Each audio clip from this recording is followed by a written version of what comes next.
어르신 여러분, 오늘도 건강하게 하루를 보내고 계신가요? 식사 후에 어떤 일을 하고 계시는지 한번 떠올려 보세요. 혹시 밥을 먹고 바로 산책을 나가거나 바로 눕지는 않으셨나요? 아니면 식사 후에 곧바로 과일을 드시거나 차를 마시지는 않으셨나요? 이런 평범해 보이는 습관들이 실제로는 우리 몸에 큰 해를 끼칠 수 있다는 사실을 알고 계신가요? 오늘 제가 여러분께 전해드릴 내용은 식후 30분 동안 절대로 해서는 안 되는 3가지에 관한 이야기입니다. 이 내용을 모르고 계속 잘못된 습관을 유지한다면 건강 수명이 10년 이상 단축될 수 있습니다. 반대로 오늘 배우실 내용을 잘 지키신다면 더 건강하고 활기찬 노년을 보내실 수 있을 것입니다. 많은 분들이 식사 후의 시간을 대수롭지 않게 여기십니다.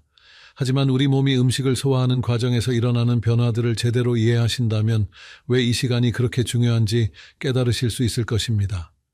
특히 60살이 넘으신 분들은 소화 기능이 젊었을 때보다 약해져 있기 때문에 더욱 주의가 필요합니다.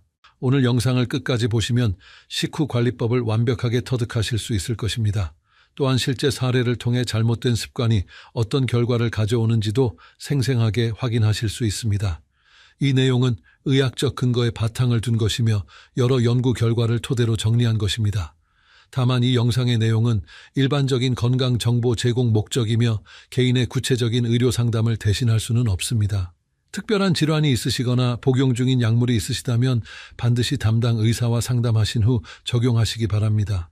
그럼 지금부터 식후 30분의 비밀에 대해 자세히 알아보겠습니다. 72세의 김순자 할머니는 평생 건강하게 지내왔습니다. 매일 규칙적으로 식사를 하시고 적당한 운동도 꾸준히 하셨습니다. 하지만 최근 몇 년 사이에 소화불량과 속쓰림이 자주 발생하기 시작했습니다. 처음에는 나이가 들어서 그런가 보다 하고 대수롭지 않게 여겼습니다. 김 할머니의 하루 일과는 매우 규칙적이었습니다. 아침 7시에 일어나서 간단한 체조를 하시고 8시에 아침 식사를 하셨습니다. 그리고 나서 바로 동네 한 바퀴를 산책하는 것이 오랜 습관이었습니다. 점심 식사 후에도 마찬가지로 바로 텔레비전을 보며 과일을 드시고 녹차를 마시는 것이 일상이었습니다. 어느 날 김 할머니는 점심 식사 후 평소처럼 사과를 드시고 있었습니다. 그런데 갑자기 심한 복통과 함께 속이 뒤틀리는 듯한 고통을 느꼈습니다. 처음에는 사과가 상했나 싶어서 참았지만 고통이 점점 심해졌습니다. 식은땀이 나고 어지러움까지 느껴졌습니다. 급하게 병원에 가서 검사를 받아보니 급성 소화불량이라는 진단을 받았습니다. 의사는 김 할머니에게 식후 습관에 대해 자세히 물어보았습니다.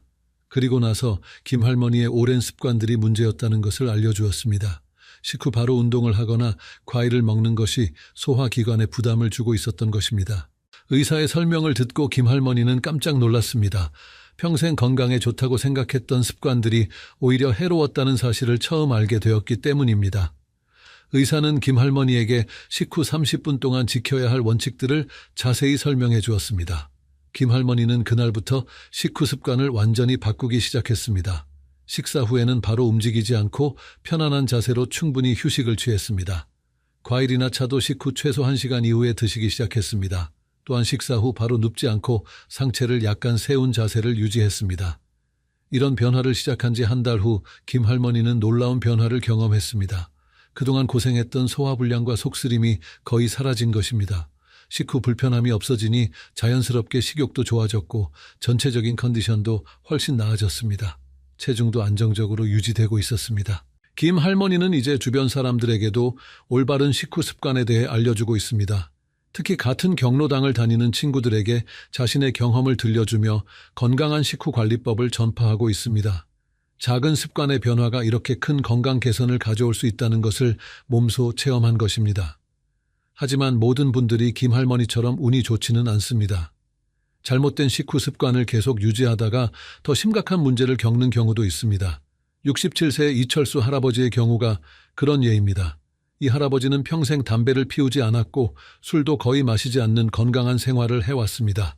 하지만 한 가지 고집스럽게 지켜온 습관이 있었습니다. 바로 식사 후에 바로 누워서 휴식을 취하는 것이었습니다. 그는 이것이 소화에 도움이 된다고 잘못 알고 있었습니다. 이 할아버지는 매 식사 후마다 바로 침대에 누워서 30분에서 1시간 정도 휴식을 취했습니다. 때로는 그대로 잠이 들기도 했습니다. 또한 식후에 바로 진한 커피나 홍차를 마시는 것도 빼놓지 않았습니다. 카페인이 소화를 도와준다고 잘못 생각했기 때문입니다. 이런 습관을 20년 넘게 유지하다가 이 할아버지에게 문제가 생기기 시작했습니다. 처음에는 가벼운 역류성 식도염 증상이 나타났습니다. 가슴이 쓰리고 신물이 올라오는 증상이었습니다. 하지만 대수롭지 않게 여기고 제산제만 복용하며 지냈습니다. 시간이 지나면서 증상은 점점 악화되었습니다. 음식을 삼키기 어려워지고 목에 이물감이 생겼습니다. 밤에 자다가 기침이 나서 잠을 설치는 일도 잦아졌습니다. 그제서야 병원에 가서 정밀 검사를 받아보았습니다. 검사 결과는 충격적이었습니다. 단순한 역류성 식도염이 아니라 식도의 염증이 심하게 진행된 상태였습니다. 의사는 이 할아버지의 잘못된 식후 습관이 주요 원인이라고 설명했습니다. 식후 바로 눕는 것과 카페인 섭취가 위산 역류를 지속적으로 유발했던 것입니다. 치료 과정은 길고 힘들었습니다. 약물 치료와 함께 생활 습관을 완전히 바꿔야 했습니다. 식후 최소 3시간은 눕지 않아야 했고 카페인 섭취도 크게 제한해야 했습니다. 또한 식사량도 조절하고 자극적인 음식은 피해야 했습니다. 이 할아버지의 경우처럼 잘못된 식후 습관이 만성화되면 되돌리기 어려운 건강 문제로 이어질 수 있습니다. 특히 고령자의 경우 회복 속도가 느리고 합병증 위험도 높기 때문에 더욱 주의가 필요합니다. 예방이 최선의 치료라는 말이 여기에 딱 맞습니다. 식후 관리가 왜 이렇게 중요한지 우리 몸의 소화 과정을 통해 자세히 알아보겠습니다. 음식을 먹으면 우리 몸에서는 복잡하고 정교한 소화 과정이 시작됩니다. 이 과정을 이해하시면 왜 식후 30분이 그렇게 중요한지 깨달으실 수 있을 것입니다. 음식이 입으로 들어오면 가장 먼저 침과 섞이면서 소화가 시작됩니다. 침에 들어있는 아밀라아제라는 효소가 탄수화물을 분해하기 시작합니다. 그리고 음식을 씹는 과정에서 음식물이 잘게 부서져서 소화가 더 쉬워집니다. 삼킨 음식은 식도를 통해 위로 내려갑니다. 이때 위에서는 이미 소화를 준비하고 있습니다. 음식 냄새를 맡거나 맛을 보는 것만으로도 위산 분비가 시작됩니다. 이를 두부 소화라고 부릅니다. 실제로 음식이 위에 도착하기 전부터 소화 준비가 되어 있는 것입니다. 음식이 위에 도달하면 본격적인 소화가 시작됩니다. 위벽에서 분비되는 위산은 산도가 매우 강합니다. 이 강한 산성은 음식물을 분해하고 세균을 죽이는 역할을 합니다. 또한 펩신이라는 효소가 단백질을 분해하기 시작합니다. 위에서 일어나는 소화 과정은 생각보다 복잡합니다. 위벽의 근육이 규칙적으로 수축하면서 음식물을 잘 섞어줍니다. 이런 움직임을 위연동 운동이라고 합니다. 이 과정에서 음식물은 죽 같은 상태로 변하게 됩니다. 위에서 충분히 소화된 음식물은 소장으로 넘어갑니다. 소장에서는 췌장과 간에서 만들어진 소화 효소들이 본격적으로 작동합니다. 췌장에서 나오는 췌장에게는 여러 종류의 효소가 들어있어서 탄수화물, 단백질, 지방을 모두 분해할 수 있습니다. 간에서 만들어지는 담즙은 지방 소화에 특히 중요합니다. 담즙은 지방을 작은 입자로 만들어서 효소가 더 잘 작용할 수 있게 도와줍니다. 마치 세제가 기름때를 분해하는 것과 비슷한 원리입니다. 이 모든 소화 과정이 원활하게 진행되려면 충분한 혈액 공급이 필요합니다. 식후에는 소화기관으로 혈액이 집중적으로 몰립니다. 평소보다 3배에서 4배 정도 더 많은 혈액이 소화기관으로 공급됩니다. 이것이 바로 식후에 졸음이 오는 이유입니다. 이처럼 소화 과정에서는 우리 몸의 많은 자원이 소화기관에 집중됩니다. 이때 다른 활동을 하게 되면 소화에 필요한 에너지와 혈액이 분산됩니다. 그 결과 소화 불량이나 다른 문제가 발생할 수 있습니다. 특히 고령자의 경우 소화 기능이 젊었을 때보다 약해져 있습니다. 위산 분비량이 줄어들고 소화 효소의 활성도도 떨어집니다. 또한 위와 장의 근육 활동도 둔해집니다. 따라서 젊었을 때는 문제없던 습관들이 나이가 들면서 문제가 될 수 있습니다. 이제 식후 30분 동안 절대 해서는 안 되는 3가지에 대해 구체적으로 알아보겠습니다. 첫 번째는 바로 격렬한 운동이나 빠른 걸음으로 걷는 것입니다. 많은 분들이 소화를 위해 식후 산책이 좋다고 알고 계시지만 이는 잘못된 상식입니다. 식후 바로 운동을 하면 소화에 필요한 혈액이 근육으로 분산됩니다. 소화기관은 혈액 공급이 부족해져서 제대로 기능하지 못하게 됩니다. 그 결과 음식물이 위에 오래 머물면서 소화불량을 일으킵니다. 또한 위산 역류나 복통을 유발할 수도 있습니다. 2019년 서울대학교 의과대학에서 발표한 연구에 따르면 식후 즉시 운동을 한 그룹은 그렇지 않은 그룹에 비해 소화시간이 평균 40분 더 길었습니다. 또한 소화불량 증상을 호소하는 비율도 3배 이상 높았습니다. 특히 빠른 걸음이나 조깅 같은 운동은 더욱 위험합니다. 몸이 위아래로 흔들리면서 위 속에 음식물이 역류할 수 있습니다. 이는 역류성 식도염의 직접적인 원인이 됩니다. 또한 횡격막의 움직임이 커지면서 위를 압박해서 소화를 방해합니다. 올바른 방법은 식후 최소 30분은 편안한 자세로 휴식을 취하는 것입니다. 그 후에 천천히 가벼운 산책을 시작하는 것이 좋습니다. 산책할 때도 빠르게 걷지 말고 평소 걷는 속도보다 느리게 걷는 것이 중요합니다. 이렇게 하면 소화를 돕는 동시에 혈당 조절에도 도움이 됩니다. 두 번째로 절대 해서는 안 되는 것은 식후 바로 과일을 먹거나 차를 마시는 것입니다. 많은 분들이 식후 후식으로 과일을 드시거나 소화를 돕기 위해 차를 마시십니다. 하지만 이는 오히려 소화를 방해하는 행동입니다. 과일에는 과당이라는 단순당이 많이 들어 있습니다. 이 과당은 다른 음식보다 빠르게 소화되어야 합니다. 그런데 위에 다른 음식물이 있으면 과일이 제때 소화되지 못하고 발효되기 시작합니다. 이 과정에서 가스가 발생하고 복부 팽만감이나 복통을 유발합니다. 또한 과일의 산성 성분이 위상과 만나면 위벽을 자극할 수 있습니다. 특히 감귤류나 신과일의 경우 이런 문제가 더 심하게 나타납니다. 2021년 대한소화계약회의 연구에 따르면 식후 즉시 과일을 섭취한 그룹에서 위장장애 발생률이 2배 이상 높았습니다. 차 역시 마찬가지 문제가 있습니다. 특히 녹차나 홍채에 들어있는 탄닌 성분은 철분 흡수를 방해합니다. 식사로 섭취한 철분이 제대로 흡수되지 못해서 빈혈의 원인이 될 수 있습니다. 또한 카페인 성분이 위산 분비를 자극해서 위벽을 손상시킬 수 있습니다. 올바른 방법은 과일이나 차를 식후 최소 1시간 이후에 섭취하는 것입니다. 이때쯤이면 위에 있던 음식물이 어느 정도 소장으로 넘어가서 과일이나 차에 부정적인 영향을 줄일 수 있습니다. 특히 당뇨병이 있으신 분들은 과일 섭취 시기를 더욱 주의 깊게 조절하셔야 합니다. 세 번째로 절대 해서는 안 되는 것은 식후 바로 눕거나 잠을 자는 것입니다. 식후에 졸음이 오는 것은 자연스러운 현상이지만 바로 누워서는 안 됩니다. 누운 자세에서는 중력의 도움을 받을 수 없어서 위산이 식도로 역류하기 쉽습니다. 위와 식도 사이에는 하부식도 괄약근이라는 근육이 있습니다. 이 근육이 위산이 식도로 올라가는 것을 막아줍니다. 하지만 누운 자세에서는 이 근육의 기능이 약해집니다. 또한 중력의 영향으로 윗속의 내용물이 식도 쪽으로 밀려올 수 있습니다. 식후 바로 눕는 습관을 오래 지속하면 만성 역류성 식도염으로 발전할 수 있습니다. 이는 식도 점막을 지속적으로 손상시켜서 심각한 합병증을 유발할 수 있습니다. 2018년 국립암센터의 연구에 따르면 만성 역류성 식도염 환자의 80% 이상이 식후 바로 눕는 습관을 가지고 있었습니다. 또한 식후 바로 잠을 자면 수면의 질도 떨어집니다. 소화가 진행되면서 발생하는 열과 혈액순환 변화가 깊은 잠을 방해합니다. 그 결과 자주 깨게 되고 피로가 제대로 회복되지 않습니다. 올바른 방법은 식후 최소 2시간에서 3시간은 상체를 세운 자세를 유지하는 것입니다. 소파에 앉아 있거나 의자에 앉아 있는 것이 좋습니다. 만약 누워야 한다면 상체를 30도 정도 높여서 반쯤 앉은 자세를 유지하는 것이 좋습니다. 지금까지 말씀드린 내용이 여러분께 도움이 되고 있나요? 식후 관리의 중요성을 새롭게 깨달으셨다면 이 영상에 좋아요를 눌러주시고 구독도 부탁드립니다. 더 많은 분들이 올바른 건강 정보를 접할 수 있도록 도와주세요.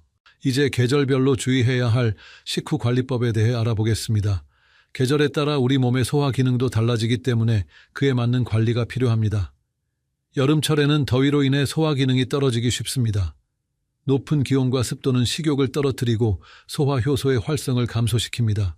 이때는 특히 차가운 음식을 식후에 섭취하지 않도록 주의해야 합니다. 아이스크림이나 냉음료는 위장의 온도를 급격히 낮춰서 소화를 더욱 어렵게 만듭니다. 겨울철에는 추위로 인해 혈액순환이 원활하지 않을 수 있습니다. 이때는 식후에 따뜻한 곳에서 휴식을 취하는 것이 중요합니다.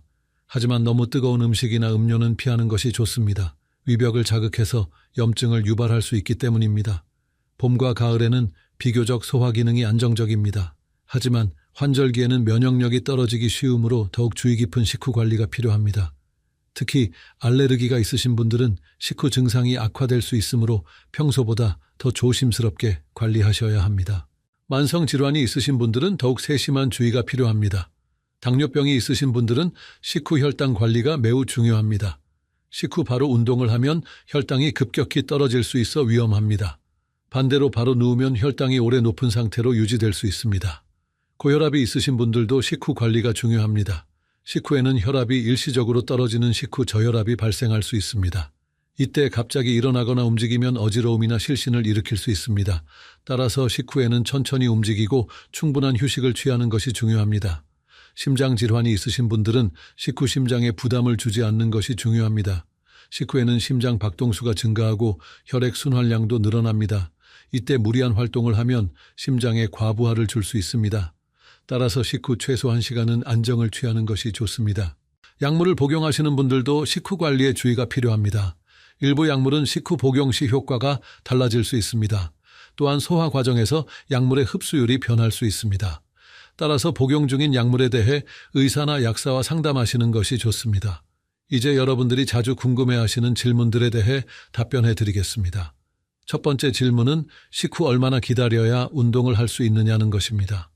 일반적으로 가벼운 산책은 식후 30분 후부터 가능합니다. 하지만 본격적인 운동은 식후 2시간 이후에 하시는 것이 안전합니다. 운동 강도가 높을수록 더 오랜 시간을 기다리셔야 합니다. 수영이나 달리기 같은 격렬한 운동은 식후 3시간 이후에 하시는 것을 권합니다. 두 번째 질문은 식후 물을 마셔도 되는지에 대한 것입니다. 적당량의 미지근한 물은 괜찮습니다. 하지만 너무 많은 양의 물을 마시면 위산이 희석되어 소화에 방해가 될 수 있습니다. 식후에는 1컵 정도의 따뜻한 물을 천천히 마시는 것이 좋습니다.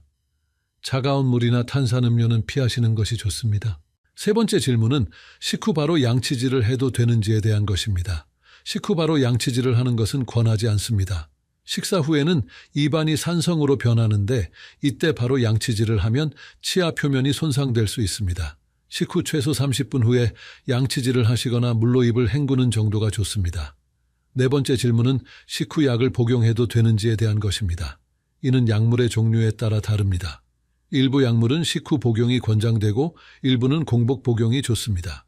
복용 중인 약물에 대해서는 반드시 의사나 약사와 상담하시기 바랍니다. 자의적으로 복용 시간을 바꾸시면 약효에 영향을 줄 수 있습니다. 다섯 번째 질문은 나이가 들수록 식후 관리가 더 중요한지에 대한 것입니다. 맞습니다. 나이가 들수록 소화 기능이 약해지기 때문에 더욱 세심한 관리가 필요합니다. 특히 60살 이후에는 위산 분비량이 현저히 줄어들고 소화 효소의 활성도도 떨어집니다. 따라서 젊었을 때보다 더 오랜 시간 안정을 취하시는 것이 좋습니다. 여섯 번째 질문은 식사량과 식후 관리 시간의 관계에 대한 것입니다. 많이 드실수록 더 오랜 시간 안정을 취하셔야 합니다. 평소보다 많이 드신 날에는 식후 관리 시간을 늘리시는 것이 좋습니다. 또한 기름진 음식을 드신 경우에도 소화 시간이 오래 걸리므로 더 주의하셔야 합니다. 이제 오늘 배운 내용을 정리해 보겠습니다. 식후 30분은 우리 몸의 소화 시스템이 가장 활발하게 작동하는 중요한 시간입니다. 이 시간 동안 잘못된 행동을 하면 소화불량뿐만 아니라 심각한 건강 문제로 이어질 수 있습니다. 첫째, 식후 바로 격렬한 운동이나 빠른 걸음은 절대 금물입니다. 소화에 필요한 혈액이 근육으로 분산되어 소화장애를 일으킵니다. 둘째, 식후 즉시 과일이나 차를 섭취하지 마세요. 소화 과정을 방해하고 위장 장애를 유발할 수 있습니다. 셋째, 식후 바로 눕거나 잠자리에 들지 마세요. 위산 역류의 직접적인 원인이 됩니다. 이 세 가지 원칙만 잘 지키셔도 소화 건강이 크게 개선될 것입니다. 작은 습관의 변화가 건강한 노년을 만드는 첫걸음입니다. 오늘부터 7일 동안 이 원칙들을 실천해 보세요. 분명히 몸의 변화를 느끼실 수 있을 것입니다. 매일 식사 후 30분 동안은 편안한 의자에 앉아 휴식을 취하세요. 그 시간을 이용해 감사한 마음으로 하루를 돌아보거나 가벼운 명상을 해보시는 것도 좋습니다. 몸과 마음이 모두 건강해지는 소중한 시간이 될 것입니다. 다음 주에는 아침 공복 시간에 절대 하면 안 되는 5가지 행동에 대해 알려드리겠습니다. 많은 분들이 모르고 계시는 중요한 건강 정보들을 준비하고 있으니 기대해 주세요. 건강한 하루를 위한 올바른 아침 루틴에 대해 자세히 다룰 예정입니다. 이 영상이 도움이 되셨다면 좋아요와 구독 버튼을 눌러주세요. 여러분의 건강한 노년을 위해 앞으로도 유용한 정보들을 계속 전해드리겠습니다. 댓글로 궁금한 점이나 경험담도 공유해 주시면 다음 영상 제작에 큰 도움이 됩니다. 다시 한번 강조드리지만 오늘 말씀드린 내용은 일반적인 건강 정보이며 개인의 특별한 상황에 따라 달라질 수 있습니다. 만성질환이 있으시거나 약물을 복용 중이시라면 반드시 담당 의사와 상담하신 후 적용하시기 바랍니다. 여러분의 건강한 내일을 위해 오늘부터 올바른 식후 습관을 시작해 보세요. 안녕하세요, 여러분. 오늘 저희가 다룰 이야기는 정말 중요한 내용입니다. 혹시 여러분께서는 매일 아침 계란을 드시고 계신가요? 많은 어르신들이 계란을 완전식품이라고 생각하시며 매일 한 개씩, 어떤 분들은 두 개씩 드시고 계실 겁니다. 그런데 최근 노인의학 전문의들 사이에서 충격적인 연구 결과가 발표되었습니다. 60대 이상 어르신들이 계란을 매일 드실 경우 오히려 건강에 심각한 위험을 초래할 수 있다는 것입니다. 저는 오늘 이 방송을 통해서 여러분께 정말 중요한 정보를 전달하고자 합니다. 계란이 왜 나이가 들수록 위험해지는지, 어떤 문제들이 생길 수 있는지, 그리고 어떻게 하면 안전하게 드실 수 있는지에 대해서 자세히 말씀드리겠습니다. 이 내용을 끝까지 들어주신다면 여러분의 건강한 노후 생활에 큰 도움이 될 것입니다. 하지만 먼저 중요한 말씀을 드려야 합니다. 오늘 제가 말씀드리는 내용은 일반적인 건강 정보이며 개인의 건강 상태에 따라 다를 수 있습니다. 따라서 구체적인 식단 조절이나 건강 관리에 대해서는 반드시 담당 의사와 상담하시기 바랍니다. 특히 현재 복용 중인 약물이 있으시거나 특별한 질환이 있으신 분들은 더욱 주의하셔야 합니다. 그럼 이제 본격적으로 이야기를 시작해 보겠습니다. 여러분께서 오늘 이 방송을 들으시는 이유는 분명할 것입니다. 건강하고 활기찬 노후를 보내고 싶으시기 때문입니다. 매일 먹는 음식 하나하나가 우리 몸에 미치는 영향을 정확히 알고 계시다면 더욱 현명한 선택을 하실 수 있을 것입니다. 경기도에 사시는 72세 김할머니의 이야기부터 들어보겠습니다. 김할머니는 평생 건강을 자랑하셨던 분이었습니다. 매일 아침 일찍 일어나서 동네 한 바퀴를 도시고 집에 돌아와서는 항상 계란 2개로 아침 식사를 하셨습니다. 계란 후라이를 해서 드시기도 하고 삶은 계란을 드시기도 하셨지요. 가족들도 할머니가 계란을 좋아하시는 것을 알고 있었기 때문에 늘 신선한 계란을 사다 드렸습니다. 김할머니는 계란이 단백질이 풍부하고 영양가가 높다고 알고 계셨습니다. 텔레비전이나 건강 프로그램에서도 계란을 완전식품이라고 하니까 더욱 열심히 드셨던 것입니다. 그런데 작년 가을부터 이상한 증상들이 나타나기 시작했습니다. 처음에는 아침에 일어날 때 어지러움을 느끼셨습니다. 나이가 들어서 그런가 보다 하고 대수롭지 않게 생각하셨지요. 하지만 시간이 지나면서 증상은 점점 심해졌습니다. 가슴이 답답하고 숨이 차는 느낌이 들기 시작했습니다. 평소에 잘 걷던 거리도 중간에 쉬어야 할 정도가 되었습니다. 가족들이 걱정해서 병원에 가보자고 했지만 김할머니는 단순히 나이 때문이라고 생각하시며 미루고 계셨습니다. 그러던 어느 날 아침이었습니다. 김할머니가 평소처럼 계란 2개로 아침을 드시고 나서 갑자기 가슴을 움켜쥐며 쓰러지셨습니다. 다행히 옆에 있던 며느리가 빨리 발견해서 응급실로 모셨습니다. 병원에서 검사를 받아보니 놀라운 결과가 나왔습니다. 김할머니의 혈중 콜레스테롤 수치가 정상보다 훨씬 높았고 혈관 곳곳에 문제가 생겨 있었던 것입니다. 의사 선생님께서 김할머니의 식습관에 대해서 자세히 물어보셨습니다. 그때서야 매일 드시던 계란이 문제가 될 수 있다는 것을 알게 되었습니다. 젊을 때는 괜찮았지만 나이가 들면서 몸의 신진대사가 변하고 콜레스테롤을 처리하는 능력이 떨어졌던 것입니다. 의사 선생님은 당분간 계란 섭취를 중단하고 약물 치료를 받으라고 하셨습니다. 다행히 김할머니는 빠른 치료로 회복하셨습니다. 지금은 계란을 일주일에 2번 정도만 드시고 계시며 건강 상태도 많이 좋아지셨습니다. 김할머니는 지금도 그때 일을 생각하면 아찔하다고 하십니다. 좋다고 생각해서 매일 드시던 것이 오히려 독이 될 수 있다는 것을 그때 처음 알게 되셨다고 합니다.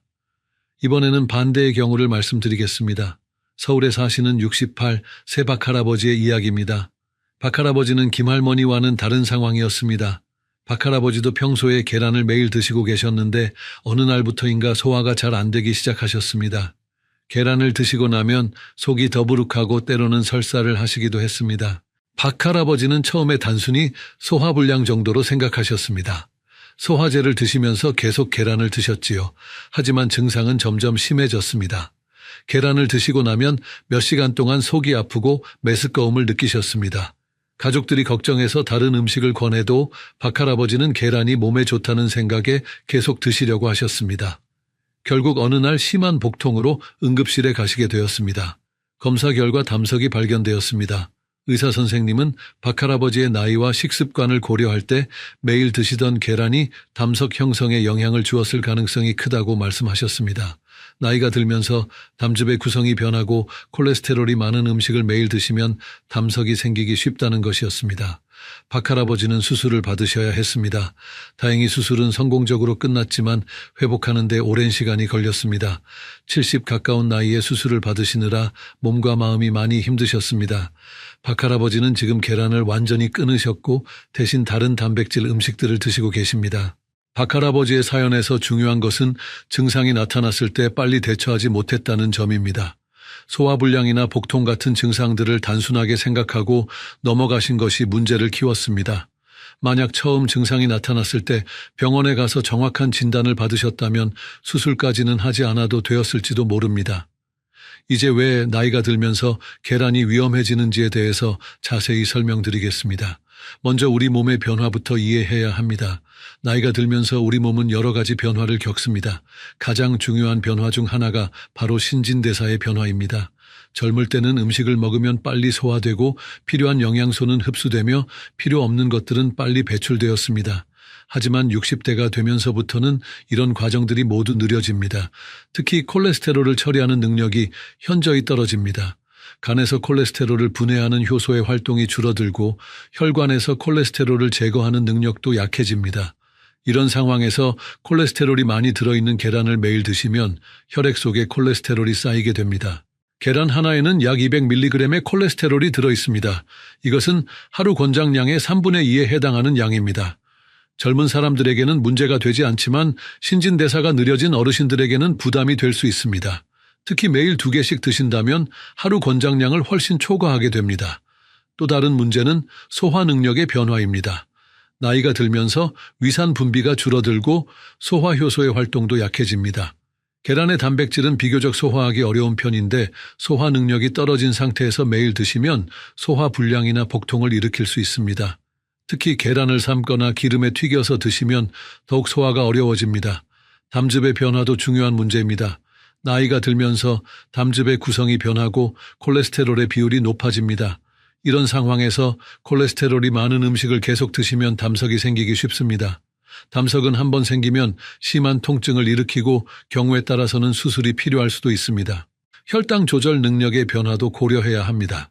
나이가 들면서 인슐린의 효과가 떨어지고 혈당을 조절하는 능력이 약해집니다. 계란 자체는 혈당에 직접적인 영향을 주지는 않지만 함께 드시는 다른 음식들과의 조합에 따라서 혈당 상승을 일으킬 수 있습니다. 특히 빵이나 밥과 함께 드시는 경우에는 더욱 주의하셔야 합니다. 국내 연구진이 2023년에 발표한 자료에 따르면 65세 이상 어르신들 중에서 매일 계란을 드시는 분들의 심혈관 질환 발생률이 일주일에 3번 이하로 드시는 분들보다 약 38% 높았다고 합니다. 이는 매우 충격적인 결과입니다. 건강에 좋다고 생각해서 드시던 계란이 오히려 심장과 혈관 건강에 나쁜 영향을 줄 수 있다는 것입니다. 또한 같은 연구에서는 70세 이상 어르신들의 경우 이 위험성이 더욱 높아진다는 것을 보여주었습니다. 나이가 들수록 계란 섭취로 인한 위험이 커진다는 것입니다. 이는 앞서 말씀드린 신진대사의 변화와 직접적인 관련이 있습니다.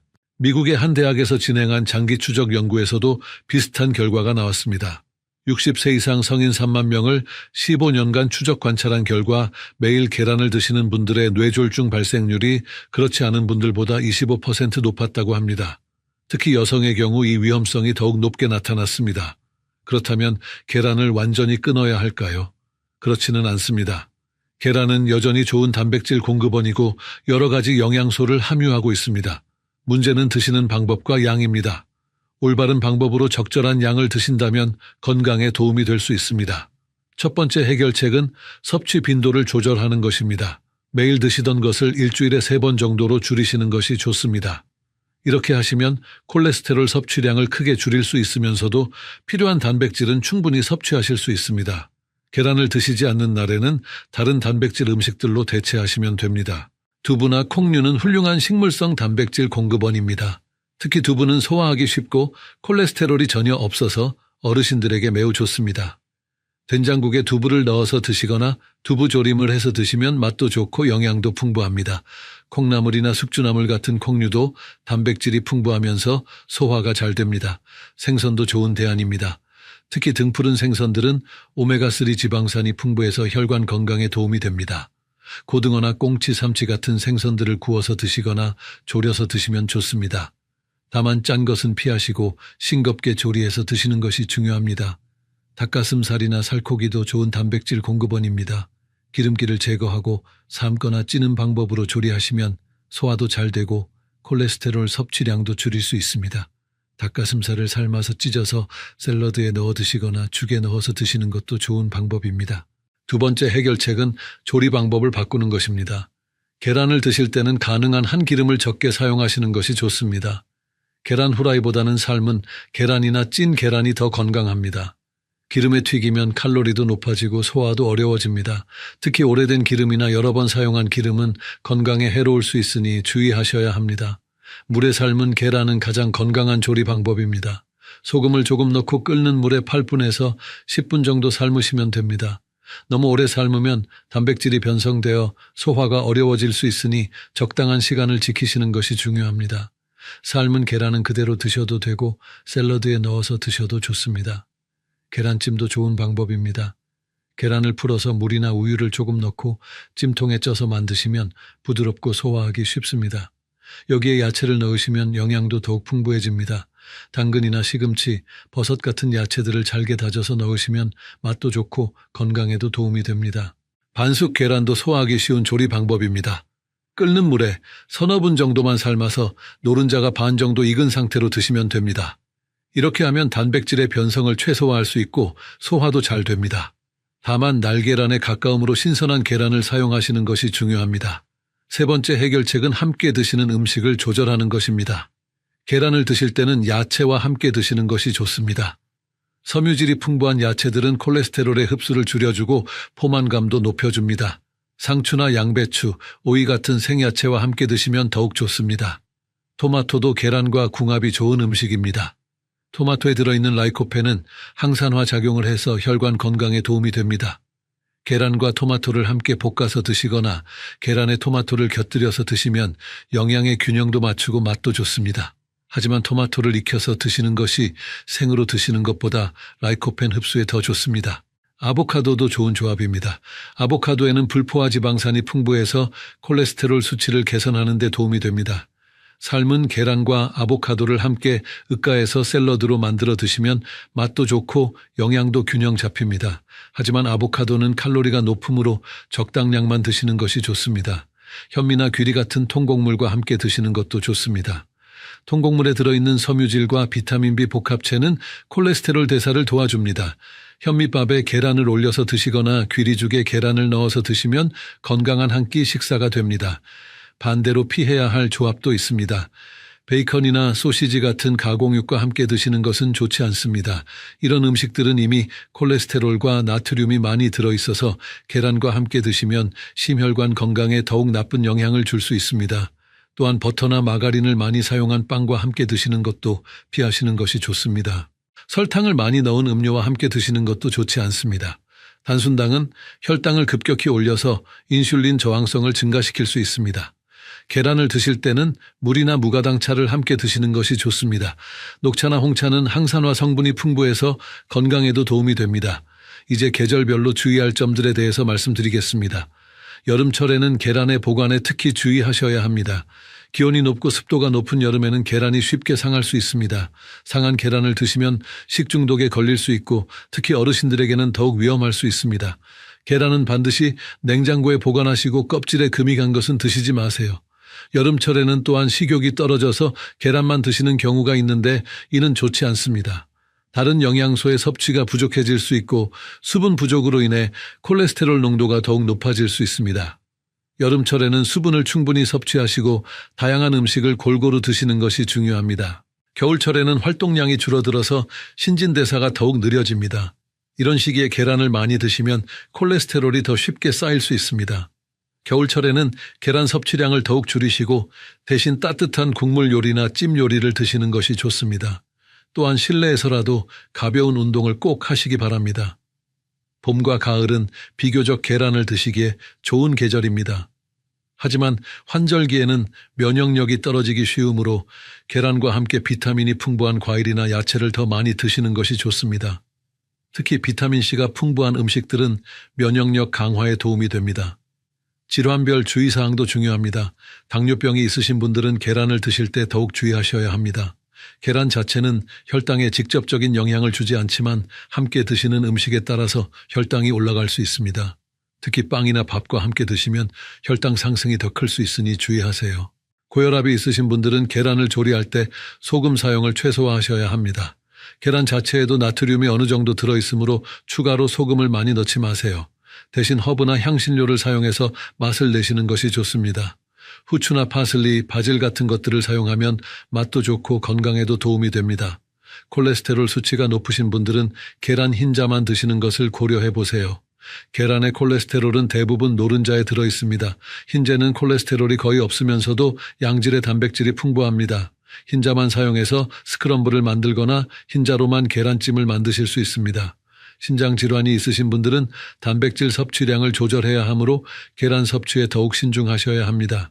신장 기능이 떨어지면 단백질을 제대로 처리하지 못해서 몸에 노폐물이 쌓일 수 있습니다. 반드시 담당 의사와 상담하시고 개인별 단백질 섭취량에 맞춰서 드시기 바랍니다. 약물 복용 시기와 관련된 주의사항도 말씀드리겠습니다. 고지혈증 치료제인 스타틴 계열 약물을 복용하고 계신 분들은 계란 섭취 시간을 조절하시는 것이 좋습니다. 이런 약물들은 보통 저녁에 복용하는데 같은 날 계란을 많이 드시면 약물의 효과가 떨어질 수 있습니다. 계란을 드신 날에는 가능한 한 오전 중에 드시고 약물은 정해진 시간에 복용하세요. 혈압약을 드시는 분들도 주의하셔야 합니다. 일부 혈압약은 칼륨 수치에 영향을 주는데 계란과 함께 드시는 음식에 따라서 칼륨 섭취량이 달라질 수 있습니다. 특히 바나나나 오렌지 같은 칼륨이 많은 과일과 함께 드시면 혈중 칼륨 농도가 너무 높아질 수 있으니 주의하세요. 당뇨병 약물을 복용하고 계신 분들은 계란을 드시는 시간대를 고려하셔야 합니다. 혈당 강화제는 보통 식사 30분 전에 복용하는데 계란의 단백질과 지방은 소화가 느려서 혈당 상승 시점이 달라질 수 있습니다. 처음에는 혈당을 자주 체크하시면서 패턴을 파악하시는 것이 좋습니다. 아스피린을 복용하고 계신 분들도 주의하셔야 합니다. 아스피린은 위 점막을 자극할 수 있는데 계란을 기름에 튀겨서 드시면 위에 부담을 줄 수 있습니다. 아스피린을 복용하고 계시다면 계란을 삶거나 찌는 방법으로 드시는 것이 좋습니다. 이제 여러분들이 자주 궁금해하시는 질문들에 대해서 답변 드리겠습니다. 첫 번째 질문입니다. 계란을 완전히 끊어야 하나요? 그렇지 않습니다. 계란은 여전히 좋은 영양소를 가지고 있는 음식입니다. 중요한 것은 적절한 양과 올바른 방법으로 드시는 것입니다. 일주일에 3번 정도 한 번에 1개씩 드시면 건강에 도움이 될 수 있습니다. 다만 개인의 건강 상태에 따라 다를 수 있으므로 정기적으로 건강검진을 받으시고 의사와 상담하시기 바랍니다. 두 번째 질문입니다. 계란 대신 드실 수 있는 좋은 단백질 음식은 무엇인가요? 두부가 가장 좋은 대안입니다. 두부는 식물성 단백질이 풍부하면서도 콜레스테롤이 전혀 없습니다. 또한 소화하기 쉽고 다양한 방법으로 조리할 수 있어서 매우 좋습니다. 그 외에도 생선, 특히 등푸른 생선들이 좋습니다. 고등어, 꽁치, 삼치 같은 생선들은 오메가3 지방산이 풍부해서 혈관 건강에 도움이 됩니다.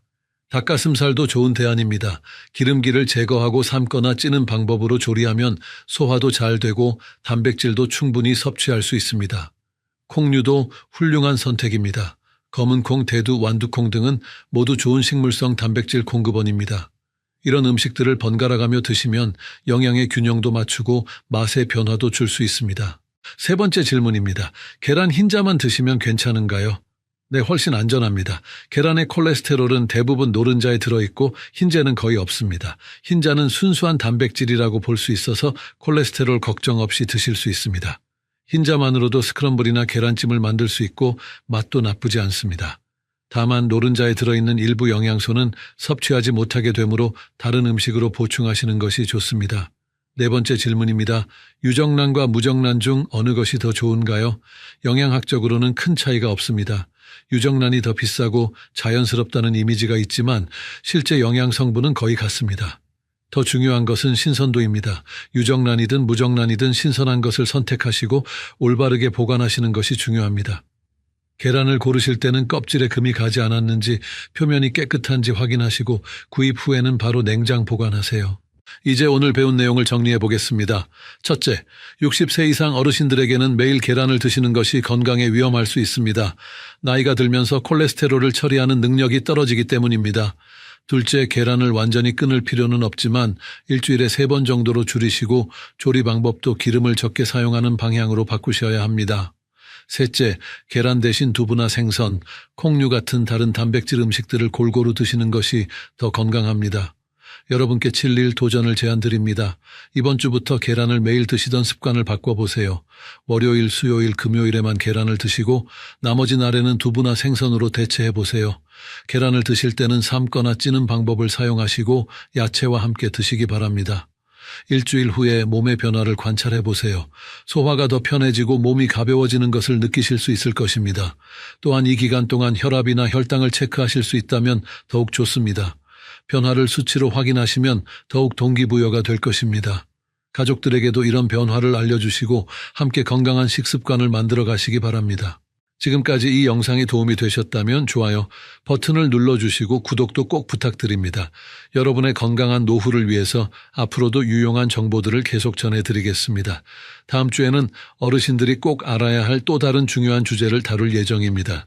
바로 혈압약과 함께 드시면 안 되는 음식들에 대한 이야기입니다. 많은 어르신들이 모르고 계시는 위험한 조합들이 있습니다. 놓치지 마시고 다음 주에도 함께 해주세요. 마지막으로 다시 한번 강조드리지만 오늘 말씀드린 내용은 일반적인 건강 정보입니다. 개인의 건강 상태나 복용 중인 약물에 따라서 다를 수 있으므로 구체적인 식단 조절은 반드시 담당 의사와 상담하시기 바랍니다. 건강한 하루 되세요. 어르신 여러분, 안녕하세요. 오늘은 많은 분들이 고민하고 계신 검버섯에 대해 말씀드리려고 합니다. 거울을 볼 때마다 손등이나 얼굴에 생긴 갈색 반점 때문에 마음이 무거우셨던 적이 있으실 텐데요. 이런 검버섯이 나이가 들면서 자연스럽게 생기는 것이라고 포기하고 계시지는 않으신가요? 사실 많은 어르신들이 검버섯을 그냥 나이 탓으로 돌리며 방치하고 계십니다. 하지만 오늘 제가 알려드릴 방법들을 통해서 집에서도 충분히 검버섯을 엿게 만들고 새로운 검버섯이 생기는 것을 예방할 수 있습니다. 특히 우리 주변에서 쉽게 구할 수 있는 천연 재료들을 활용한 방법들이니까요. 비용 부담도 전혀 없으실 거예요. 한국피부과학회에서 발표한 자료에 따르면 60세 이상 어르신 중에서 87%가 검버섯을 가지고 계신다고 합니다. 이렇게 흔한 문제임에도 불구하고 많은 분들이 올바른 관리 방법을 모르고 계시는 것이 현실입니다. 오늘 영상을 끝까지 보시면 검버섯이 왜 생기는지, 어떻게 관리해야 하는지, 그리고 예방하는 방법까지 모든 것을 알게 되실 거예요. 다만 오늘 말씀드리는 내용들은 일반적인 건강 정보로서 개인의 의학적 상담이나 진료를 대체할 수는 없습니다. 피부에 이상이 있거나 특별한 질환이 있으신 분들은 반드시 전문의와 상담하시기 바랍니다. 그럼 지금부터 검버섯과의 전쟁에서 승리하는 비법들을 하나씩 알아보겠습니다. 먼저 72세 김순덕 할머니의 이야기를 들려드리겠습니다. 김 할머니는 손등과 팔뚝에 동전만한 크기의 검버섯이 여러 개 생겨서 매우 속상해하고 계셨어요. 특히 손등의 검버섯이 너무 진해서 장을 보러 갈 때도 장갑을 끼고 다니셨다고 합니다. 가족들과 사진을 찍을 때도 항상 손을 뒤로 감추려고 하셨고요. 김 할머니는 처음에 값비싼 화장품들을 여러 개 사서 발라보셨지만 별다른 효과를 보지 못하셨습니다. 그러던 중에 이웃 할머니로부터 알로에베라를 활용한 천연 관리법을 들으시게 되었어요. 반신반의하면서도 집에서 키우던 알로에베라 잎을 따서 개를 발라보기 시작하셨습니다. 처음 한 달 동안은 큰 변화를 느끼지 못하셨어요. 하지만 김 할머니는 포기하지 않고 매일 아침 저녁으로 꾸준히 알로에 깨를 발라주셨습니다. 그리고 2달째부터 조금씩 변화가 나타나기 시작했어요. 검버섯의 색깔이 조금씩 연해지는 것을 느끼셨다고 합니다. 3달이 지나자 정말 놀라운 일이 일어났습니다. 가장 큰 검버섯이 거의 절반 정도로 옅어졌고 작은 검버섯들은 거의 눈에 띄지 않을 정도가 되었어요. 김 할머니는 이제 장갑 없이도 당당하게 손을 내밀 수 있게 되셨고 가족 사진을 찍을 때도 환하게 웃으시며 손을 자연스럽게 내놓으실 수 있게 되었습니다. 김 할머니가 사용한 방법은 정말 간단했습니다. 매일 아침 세안 후와 저녁 잠자리에 들기 전에 알로에 베라 잎을 잘라서 나오는 투명한 게를 검버섯 부위에 발라주는 것이었어요. 알로에 베라에는 알로인과 알로에모딘이라는 성분이 들어있는데 이 성분들이 피부 재생을 돕고 멜라닌 색소 생성을 억제하는 효과가 있다고 알려져 있습니다. 더욱 놀라운 것은 김 할머니가 알로에 베라 관리와 함께 식단도 조절하셨다는 점입니다. 비타민C가 풍부한 키위와 귤을 매일 드시고 항산화 성분이 많은 녹차를 하루 3잔씩 마시셨어요. 이런 종합적인 관리를 통해서 단순히 검버섯만 옅어진 것이 아니라 전체적인 피부톤도 맑아지고 탄력도 좋아지셨다고 합니다. 지금도 김 할머니는 꾸준히 알로에 베라 관리를 계속하고 계시고 새로운 검버섯이 생기지 않도록 자외선 차단에도 신경 쓰고 계십니다. 김 할머니처럼 꾸준함과 올바른 방법만 있다면 여러분도 충분히 검버섯을 개선하실 수 있습니다. 하지만 모든 분들이 김 할머니처럼 좋은 결과를 얻으시는 것은 아닙니다. 68세 박철수 할아버지의 경우를 보면 검버섯을 제대로 관리하지 않았을 때 어떤 문제가 생길 수 있는지 알 수 있어요. 박 할아버지는 얼굴과 손 등에 검버섯이 여러 개 생겼는데도 별로 신경 쓰지 않으셨습니다. 박 할아버지는 검버섯을 그냥 나이 반점이라고 생각하고 방치하셨어요. 자외선 차단제도 바르지 않으시고 모자나 긴 소매 옷도 잘 입지 않으셨습니다. 그러던 어느 날 얼굴의 검버섯 중 하나가 갑자기 크기가 커지고 모양이 불규칙하게 변하기 시작했어요.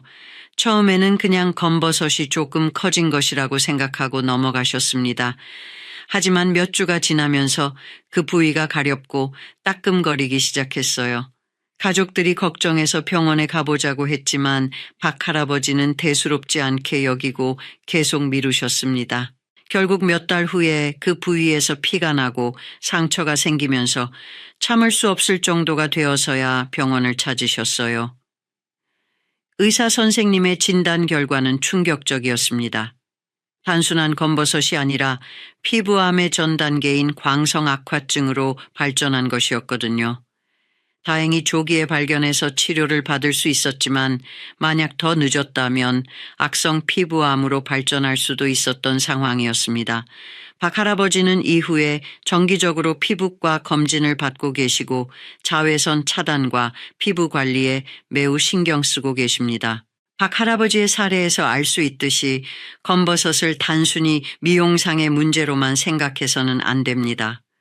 때로는 더 심각한 피부 질환의 신호일 수 있기 때문이에요. 특히 검버섯의 크기나 모양, 색깔이 갑자기 변한다면 반드시 전문의와 상담을 받으셔야 합니다. 또한 박 할아버지처럼 자외선 차단을 소홀히 하면 기존의 검버섯이 더 진해지고 새로운 검버섯이 계속 생길 수 있습니다. 건강보험심사평가원의 통계에 따르면 피부암 환자 중에서 60세 이상이 차지하는 비율이 72%에 달한다고 합니다. 이는 오랜 기간 축적된 자외선 노출과 피부 노화가 주요 원인이라고 볼 수 있어요. 박 할아버지는 지금도 후회하고 계십니다. 만약 처음부터 검버섯 관리를 제대로 하고 정기검진을 받았다면 이런 일은 겪지 않았을 텐데 하고 말이에요. 여러분은 박 할아버지와 같은 실수를 하지 마시고 지금부터라도 올바른 검버섯 관리를 시작하시기 바랍니다. 검버섯 관리에서 가장 중요한 것은 조기 발견과 꾸준한 관리입니다. 매일 거울을 보실 때 자신의 피부 상태를 세심하게 관찰하시고 조금이라도 이상한 변화가 있다면 주저하지 마시고 전문의와 상담하세요. 이런 작은 관심과 노력이 여러분의 건강한 피부를 지키는 첫걸음이 됩니다. 이제 검버섯이 왜 생기는지, 우리 몸속에서는 어떤 변화가 일어나는지 자세히 알아보겠습니다. 검버섯은 의학적으로 지루각화증 또는 노인성 흑색점이라고 불립니다. 이름에서 알 수 있듯이 나이가 들면서 자연스럽게 나타나는 피부 변화 중 하나예요. 우리 피부에는 멜라닌이라는 색소를 만드는 멜라노사이트라는 세포가 있습니다. 젊을 때는 이 세포들이 고르게 분포되어 있고 멜라닌 생성도 균등하게 이루어져요. 하지만 나이가 들면서 오랜 기간 자외선에 노출되고 피부 세포의 재생 능력이 떨어지면서 멜라노사이트가 한 곳에 모여들게 됩니다. 이렇게 모여든 멜라노사이트들이 과도하게 멜라닌을 생성하면서 피부에 갈색이나 검은색 반점이 나타나는 것이 바로 검버섯입니다. 마치 오래된 벽지에 얼룩이 생기는 것과 비슷한 원리라고 생각하시면 이해하기 쉬우실 거예요. 검버섯이 주로 손등, 얼굴, 어깨 등 부위에 생기는 이유도 바로 이 때문입니다. 이런 부위들이 평생에 걸쳐 가장 많은 자외선에 노출되는 곳들이거든요. 세계보건기구에서 발표한 자료에 따르면 평생 받는 자외선의 80%가 18세 이전에 집중된다고 하는데 이때 받은 자외선 손상이 나이가 들어서 검버섯으로 나타나는 것입니다. 또한 검버섯 형성에는 활성산소도 큰 역할을 합니다. 우리 몸에서 자연스럽게 생성되는 활성산소는 세포를 손상시키고 노화를 촉진시켜요. 나이가 들면서 항산화 능력이 떨어지게 되면 활성산소로 인한 손상이 누적되어 검버섯이 생기기 쉬워집니다. 검버섯의 특징을 정확히 아는 것도 중요합니다. 일반적인 검버섯은 경계가 뚜렷하고 표면이 약간 융기되어 있으며 색깔은 연한 갈색부터 진한 검은색까지 다양해요. 크기도 몇 밀리미터에서 몇 센티미터까지 다양하게 나타납니다. 하지만 주의해야 할 점은 모든 갈색 반점이 단순한 검버섯은 아니라는 것입니다. 악성 흑색종이나 기저세포암 같은 피부암도 처음에는 검버섯과 비슷하게 보일 수 있거든요. 따라서 갑자기 크기가 커지거나 색깔이 진해지거나 모양이 불규칙해지거나 가렵거나 아픈 증상이 있다면 반드시 전문의 진료를 받으시기 바랍니다. 국내 한 대학병원에서 실시한 연구에 따르면 검버섯으로 병원을 찾은 환자 중에서 약 3%가 실제로는 피부암이었다고 합니다. 이는 결코 무시할 수 없는 비율이에요. 따라서 검버섯 관리도 중요하지만 정확한 진단을 위한 전문의 상담도 함께 받으시는 것이 좋습니다. 그럼 이제 본격적으로 검버섯을 관리하고 예방하는 방법들을 알아보겠습니다. 첫 번째 해결책은 천연 재료를 활용한 홈케어 방법입니다. 앞서 김순덕 할머니 사례에서 보셨듯이 알로에베라는 검버섯 관리에 매우 효과적인 천연 재료예요. 알로에베라를 사용하는 방법은 정말 간단합니다. 먼저 알로에베라 잎을 깨끗이 씻어서 가시 부분을 제거하고 반으로 갈라주세요. 그리고 안쪽에 투명한 겔 부분을 숟가락으로 긁어내서 검버섯 부위에 발라주시면 됩니다. 하루에 2번 아침 세안 후와 저녁 잠자리에 들기 전에 발라주시는 것이 좋아요. 알로에베라가 없으시다면 레몬과 꿀을 활용한 팩도 좋은 방법입니다. 신선한 레몬 반 개의 즙을 짜서 천연꿀 1스푼과 섞어주세요. 이 혼합물을 검버섯 부위에 발라주고 15분 정도 기다린 후 미지근한 물로 씻어내시면 됩니다. 레몬에 들어있는 구연산과 비타민C가 각질 제거와 미백 효과를 도와줍니다. 또 다른 효과적인 방법은 감자를 활용하는 것입니다. 신선한 감자를 얇게 썰어서 검버섯 부위에 올려두고 10분 정도 기다린 후 제거해 주세요. 감자에 들어있는 비타민C와 전분 성분이 피부 재생을 돕고 색소 침착을 완화시켜 줍니다. 이 방법은 특히 눈가나 입가 같은 민감한 부위에도 안전하게 사용할 수 있어요. 양파즙을 활용한 방법도 있습니다. 양파 하나를 갈아서 즙을 내고 이 즙을 면봉에 묻혀서 검버섯 부위에 살짝 발라주세요. 양파에 들어있는 황화합물과 퀘르세틴 성분이 항산화 작용을 해서 검버섯 완화에 도움을 줍니다. 다만 양파즙은 자극이 있을 수 있으니 처음에는 조금씩 발라보시고 이상이 없으면 계속 사용하세요. 토마토도 검버섯 관리에 좋은 재료입니다.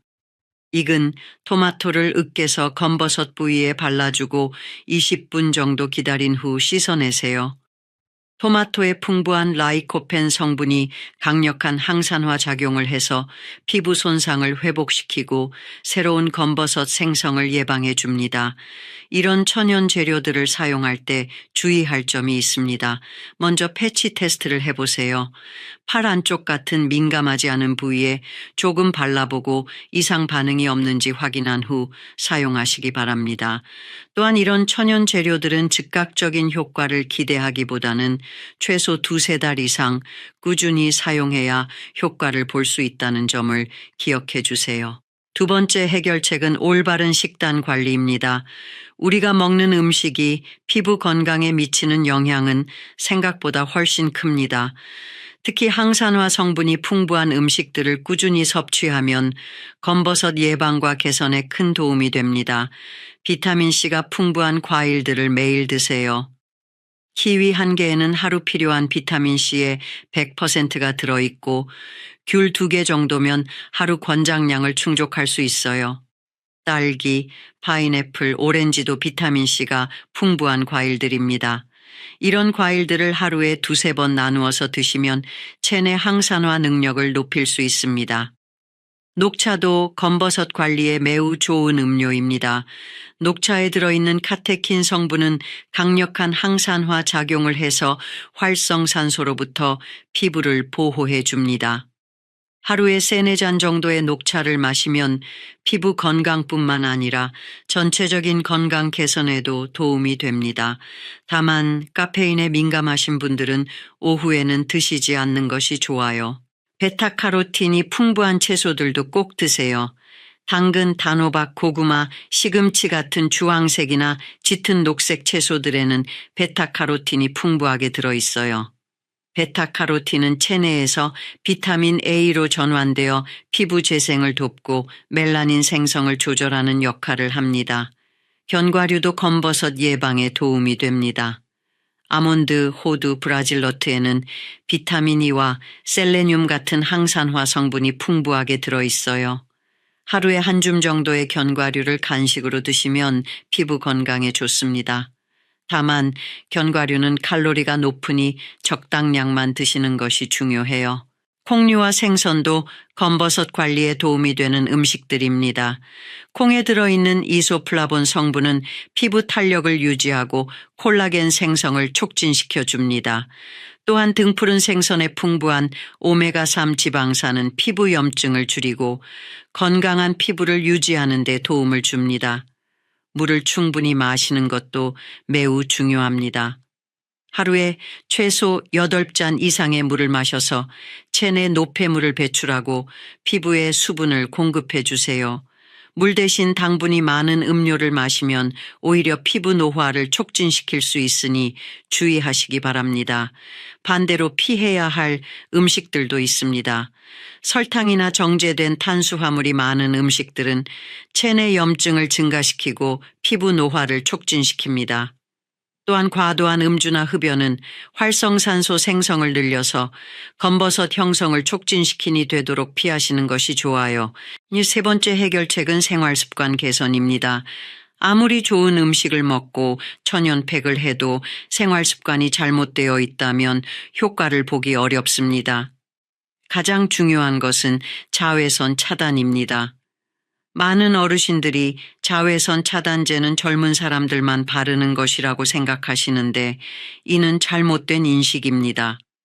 오히려 나이가 들수록 피부가 자외선에 더 민감해지기 때문에 자외선 차단이 더욱 중요해요. 외출하실 때는 반드시 SPF 30 이상의 자외선 차단제를 발라주세요. 자외선 차단제를 바르는 방법도 중요합니다.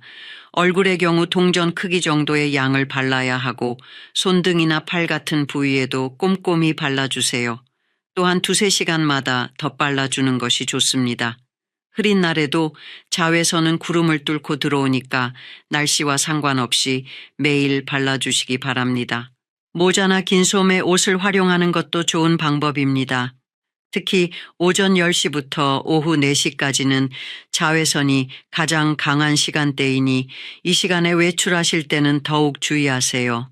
챙이 넓은 모자를 쓰시고 가능하다면 긴 소매 옷을 입어서 팔과 어깨 부위도 보호해 주세요. 규칙적인 각질 제거도 검버섯 관리에 도움이 됩니다. 일주일에 1~2번 정도 부드러운 스크럽제나 수건을 이용해서 각질을 제거해 주세요. 하지만 너무 세게 문지르면 오히려 피부에 자극을 줄 수 있으니 부드럽게 마사지하듯이 해주시는 것이 중요합니다. 충분한 수면도 피부 건강에 매우 중요합니다. 잠을 자는 동안 우리 몸에서는 성장 호르몬이 분비되면서 손상된 피부 세포를 재생시키고 복구하는 작업이 이루어져요. 하루에 최소 7시간 이상은 주무시려고 노력하세요. 스트레스 관리도 빼놓을 수 없는 부분입니다. 만성적인 스트레스는 호르몬 불균형을 일으켜서 피부 노화를 촉진시킵니다. 산책이나 독서, 음악 감상 같은 자신만의 스트레스 해소법을 찾아서 꾸준히 실천하시기 바랍니다. 정기적인 피부 관찰도 중요합니다. 매일 거울을 보실 때 자신의 피부 상태를 세심하게 관찰하시고 검버섯의 크기나 색깔, 모양의 변화가 있는지 체크해 보세요.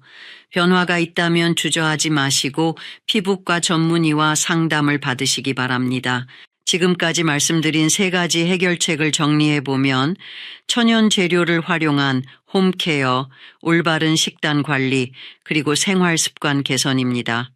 이 3가지를 함께 실천하실 때 가장 좋은 효과를 보실 수 있어요. 만약 이 영상이 도움이 되셨다면 좋아요 버튼을 눌러주시고 구독도 해주세요. 여러분의 건강한 피부를 위한 더 많은 정보를 계속 전해드리겠습니다.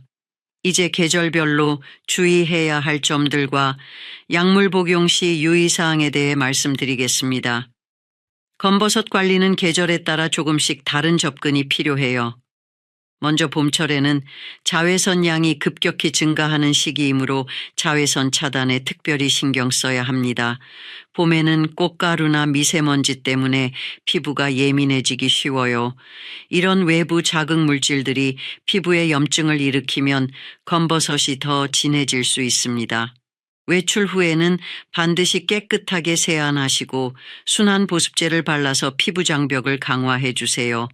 또한 봄철에는 신진대사가 활발해지므로 앞서 말씀드린 천연팩들의 효과도 더 좋게 나타날 수 있어요. 여름철에는 강한 자외선과 높은 온도, 습도 때문에 피부 관리가 가장 까다로운 시기입니다. 땀을 많이 흘리면 자외선 차단제가 쉽게 지워지므로 자주 덧발라 주셔야 해요. 또한 에어컨 사용으로 인한 피부 건조도 주의해야 합니다. 여름에는 수분 공급에 특히 신경 쓰시고 차가운 알로에 겔을 사용하면 피부 진정 효과까지 함께 얻을 수 있습니다. 가을철에는 급격한 온도 변화와 건조한 공기 때문에 피부가 민감해지기 쉬워요. 이 시기에는 보습에 중점을 두고 관리하시는 것이 좋습니다. 각질이 많이 생기는 시기이므로 부드러운 각질 제거를 일주일에 2번 정도 해주시면 검버섯 관리에 도움이 됩니다. 또한 가을에는 비타민이 풍부한 제철 과일들을 많이 드시는 것도 좋은 방법이에요. 겨울철에는 춥고 건조한 날씨 때문에 피부 장벽이 약해지기 쉽습니다. 실내 난방으로 인한 건조함도 피부에 좋지 않아요. 겨울에는 보습력이 높은 크림을 사용하시고 실내 습도를 적절히 유지해 주세요. 또한 겨울에도 자외선 차단은 필수입니다. 눈에 반사된 자외선도 피부에 영향을 줄 수 있거든요. 약물을 복용하고 계신 분들은 특별히 주의해야 할 점들이 있습니다. 일부 약물들은 광감작성 반응을 일으켜서 자외선에 더 민감하게 만들 수 있어요. 특히 고혈압 약물 중 일부, 항생제, 소염진통제 등이 그런 경우가 있습니다. 혈압약을 드시는 분들 중에서 이뇨제 계열 약물을 복용하시는 경우 피부가 자외선에 더 민감해질 수 있어요. 따라서 평소보다 더 철저한 자외선 차단이 필요합니다. 또한 일부 항생제는 복용 기간 동안 피부가 햇빛에 쉽게 타고 색소 침착이 생기기 쉬우니 주의하셔야 해요. 당뇨병 약물을 복용하시는 분들도 피부 관리에 신경 써야 합니다.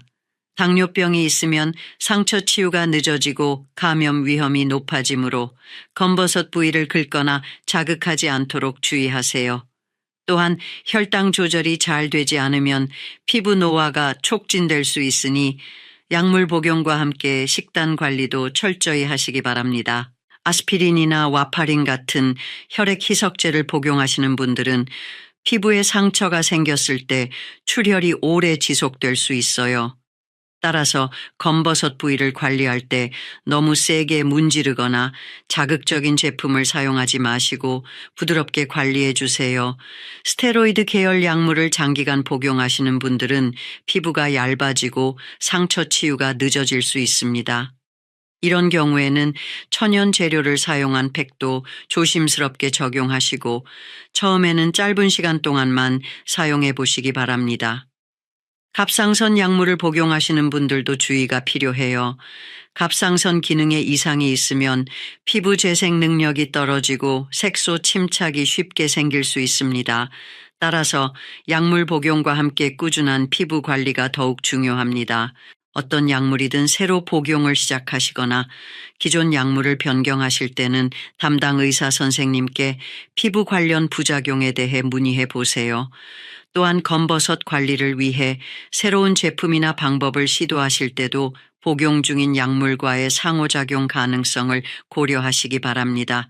특히 한약을 복용하시는 분들도 있으실 텐데 일부 한약재는 광감작성 반응을 일으킬 수 있어요. 당귀, 감초 등 일부 약재가 그런 경우인데 한약을 복용하시는 동안에는 자외선 차단에 더욱 신경 쓰시기 바랍니다.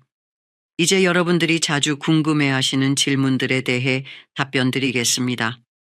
첫 번째 질문은 검버섯이 완전히 없어질 수 있는지에 대한 것입니다. 안타깝게도 한번 생긴 검버섯을 완전히 없애는 것은 쉽지 않아요. 하지만 꾸준한 관리를 통해서 상당히 옅게 만들 수 있고 새로운 검버섯이 생기는 것을 예방할 수 있습니다. 의학적 치료법으로는 레이저 치료, 화학적 박피, 냉동 치료 등이 있지만 이런 방법들도 완전한 제거보다는 개선의 목적을 두고 있어요. 또한 치료 후에도 자외선 차단과 피부 관리를 소홀히 하면 다시 생길 수 있습니다. 따라서 치료와 함께 평생에 걸친 꾸준한 관리가 필요하다고 보시면 됩니다. 두 번째 질문은 검버섯과 기미의 차이에 대한 것입니다. 많은 분들이 이 둘을 혼동하시는데 실제로는 다른 피부 질환이에요. 기미는 주로 호르몬 변화에 의해 생기는 반면 검버섯은 나이와 자외선 노출에 의해 생깁니다. 기미는 경계가 불분명하고 넓은 면적에 나타나는 반면 검버섯은 경계가 뚜렷하고 개별적으로 나타나는 특징이 있어요. 또한 기미는 임신이나 폐경기처럼 호르몬 변화가 큰 시기에 주로 생기고 치료 후에도 호르몬 상태에 따라 재발할 수 있습니다. 반면 검버섯은 나이가 들면서 점진적으로 생기고 한번 생기면 자연적으로 없어지는 경우는 거의 없어요. 따라서 정확한 진단을 위해서는 피부과 전문의와 상담을 받아보시는 것이 좋습니다. 세 번째 질문은 검버섯이 유전되는지에 대한 것입니다. 검버섯 자체가 직접 유전되는 것은 아니지만 피부 타입이나 멜라닌 생성 능력 등은 유전적 영향을 받을 수 있어요. 부모님께서 검버섯이 많으셨다면 자녀도 검버섯이 생기기 쉬운 피부 타입일 가능성이 높습니다. 하지만 유전적 소인이 있다고 해서 반드시 검버섯이 생기는 것은 아니에요. 자외선 차단과 올바른 피부 관리를 통해서 충분히 예방할 수 있습니다. 오히려 가족력이 있으신 분들은 더 일찍부터 예방에 신경 쓰시면 검버섯 발생을 크게 줄일 수 있어요. 네 번째 질문은 검버섯에 좋다는 제품들이 정말 효과가 있는지에 대한 것입니다. 시중에는 검버섯 개선을 위한 다양한 화장품들이 나와 있어요. 이런 제품들 중에는 실제로 도움이 되는 것들도 있지만 과장된 광고를 하는 경우도 많습니다. 효과적인 성분으로는 하이드로퀴논, 트레티노인, 비타민C, 알파하이드록시산 등이 있어요. 하지만 이런 성분들은 농도가 높으면 피부 자극을 일으킬 수 있으므로 전문의와 상담 후 사용하시는 것이 좋습니다. 특히 하이드로퀴논은 장기간 사용하면 오히려 피부에 해로울 수 있으니 주의하셔야 해요. 제품을 선택하실 때는 성분을 꼼꼼히 확인하시고 자극적인 성분이 들어있지 않은지 살펴보세요. 또한 제품만으로는 한계가 있으니 앞서 말씀드린 생활 습관 개선과 함께 사용하시는 것이 중요합니다. 무엇보다 너무 빠른 효과를 기대하지 마시고 최소 2-3달은 꾸준히 사용해 보시기 바랍니다. 이제 여러분도 오늘부터 7일 동안 검버섯 관리 도전을 시작해 보세요. 첫째 날에는 집에 있는 알로에나 레몬으로 천연팩을 만들어 보시고 둘째 날부터는 비타민C가 풍부한 과일을 하루 2번씩 드세요. 셋째 날에는 자외선 차단제를 구입해서 매일 바르는 습관을 만들어 보시고 넷째 날에는 녹차를 우려서 하루 3잔씩 마시기 시작하세요.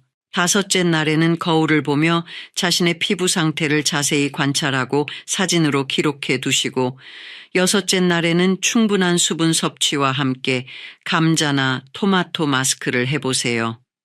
일곱째 날에는 한 주 동안의 변화를 점검하고 앞으로의 관리 계획을 세워보시기 바랍니다. 이렇게 7일만 실천해도 피부에 긍정적인 변화를 느끼실 수 있을 거예요. 감사합니다. 안녕하세요, 어르신 여러분. 오늘은 정말 중요한 이야기를 해드리려고 합니다. 혹시 요즘 소화가 잘 안 되시거나 등이 아프다며 나이 탓이라고 생각하고 계시지는 않나요? 많은 분들이 이런 증상을 단순히 나이가 들어서 생기는 자연스러운 현상이라고 여기고 넘어가십니다. 하지만 이런 증상들이 때로는 우리 몸이 보내는 매우 심각한 경고 신호일 수 있다는 사실을 아시나요? 특히 췌장암은 침묵의 살인자라고 불릴 만큼 초기에 발견하기 어려운 암입니다. 하지만 완전히 증상이 없는 것은 아닙니다. 오늘 제가 말씀드릴 5가지 초기 증상 중에서 2개 이상이 나타나신다면 반드시 병원에 가보셔야 합니다. 이 영상을 끝까지 보시면 여러분과 가족의 생명을 구할 수 있는 소중한 정보를 얻으실 수 있을 것입니다.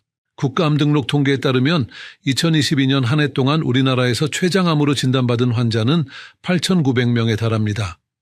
더 충격적인 것은 췌장암의 5년 생존율이 겨우 13.4%에 불과하다는 점입니다. 이는 다른 암에 비해 매우 낮은 수치입니다. 하지만 조기에 발견하면 생존율이 크게 높아집니다. 1기 단계에서 발견된 췌장암의 5년 생존율은 40%까지 올라갑니다. 그렇다면 왜 이렇게 많은 분들이 췌장암을 늦게 발견하게 될까요? 바로 초기 증상을 나이 탓으로 돌리거나 다른 질병으로 오해하기 때문입니다. 오늘 이 영상을 통해 췌장암의 진짜 초기 증상들을 정확히 알아보시고 여러분의 건강을 지키는 데 도움이 되시기 바랍니다. 먼저 의료진으로서 말씀드리고 싶은 것은 오늘 제가 드리는 정보는 의학적 참고 자료일 뿐이며 정확한 진단과 치료는 반드시 의료 전문가와 상담하셔야 한다는 점입니다. 증상이 있으시다면 주저하지 마시고 병원을 방문하시기 바랍니다. 이제 실제 사례를 통해 췌장암이 얼마나 무서운 병인지 그리고 조기 발견이 얼마나 중요한지 말씀드리겠습니다. 경상도에 사시는 박모 할아버지는 올해 72세이십니다. 작년 가을부터 소화가 잘 안 되기 시작했습니다. 처음에는 나이가 들어서 그런가 보다 하고 대수롭지 않게 여겼습니다. 평소 건강하셨던 분이라 병원 가는 것을 꺼려 하셨거든요. 소화제를 사서 드시며 버티셨습니다. 하지만 시간이 지날수록 증상은 더 심해졌습니다. 식사 후에 명치 부근이 답답하고 무거운 느낌이 계속됐습니다. 특히 기름진 음식을 드시면 속이 더부룩하고 불편했습니다. 그런데도 단순히 나이가 들어서 소화력이 떨어진 것이라고만 생각했습니다. 주변 어르신들도 다 그런 증상이 있다고 하니까 자연스러운 노화 현상이라고 여겼던 것입니다. 몇 주가 더 지나자 새로운 증상이 나타났습니다. 등과 허리가 은근히 아프기 시작한 것입니다. 처음에는 농사일을 하다가 삐끗했나 싶어서 파스를 붙이고 참았습니다. 하지만 이 통증은 일반적인 근육통과는 달랐습니다. 누워있을 때도 아프고 특히 밤에 더 심해졌습니다.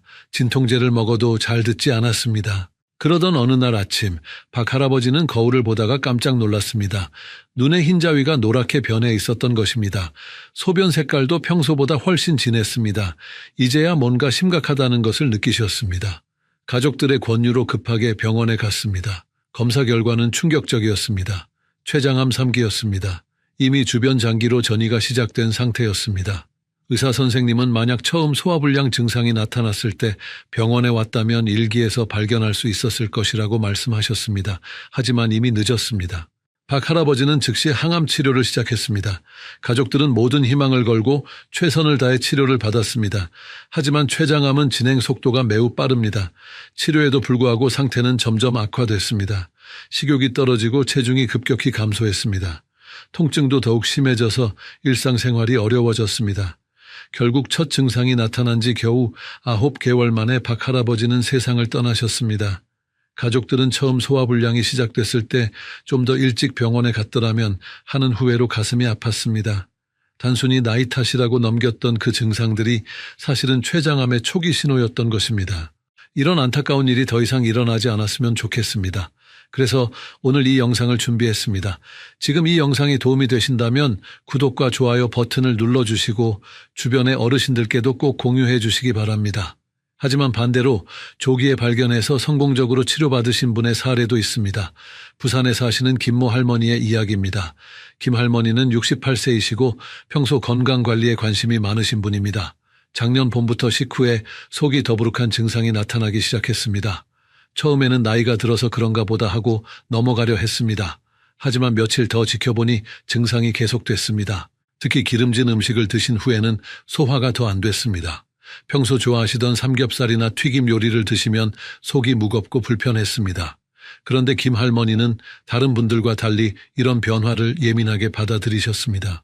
평소에 소화가 좋았던 분이라 이런 증상이 낯설었던 것입니다. 며칠 더 지나자 새로운 증상이 추가됐습니다. 왼쪽 옆구리와 등 쪽으로 은근한 통증이 시작된 것입니다.